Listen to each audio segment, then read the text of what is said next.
Alayhissalatu vassalam aytadilarki, kim bir kunda 100 marta La ilaha illalloh vahdahu la sharika lahu lahul mulku va lahul hamdu va huva ala kulli shay'in qodirni aytsa, Alloh taolo uni 100 ta xatosini kechiradi, 100 ta hasanat yozadi, 100 ta baloni rad qiladi va hokazo va hokazo.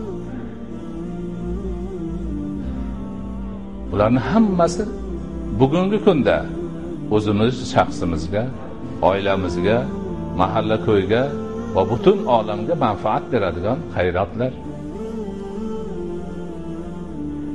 Alloh taolo aytadiki, kim meni zikrim bilan mashg'ul bo'lsa, so'rayotganlarni so'ragandan afzalini unga beraman deydi. Ikkita odam turibdi yoki bitta odam Allohning zikrini qilib o'tiribdi, mashg'ul. Qolganlar hammasini qo'lini ko'tarib, Alloh uni ber, Alloh buni ber deyishyapti. So'rovini so'rayapti. Ana haligi zikr qilib turgan, Xudoning zikri bilan mashg'ul so'ramayapti. Subhanalloh deb o'tiribdi, la ilaha illalloh deb Allohga demak zikr qilyapti. Haligi so'rayotganlarni hammasini qo'shganda yana afzalini bunga beraman deydi Alloh.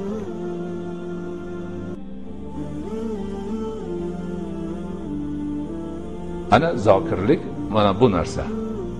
Allohning muhabbatidan boshqa narsa uchun qalbida joy qo'ymaydigan narsa. Bandani bu dunyoyu oxiratini go'zal qiladigan, saodatli qiladigan narsa. Eng muhimi, zokir inson odobli inson bo'ladi. Axloqli inson bo'ladi. Hech kimga zarar yetkazmaydi, hech kimga ozor bermaydi. Chunki u Allohning muhabbati bilan mashg'ul. Demazagarchiliklarga, ahmoqgarchiliklarga uni vaqti yo'q. Tili aylanmaydi, qalbi ko'tarmaydi uni.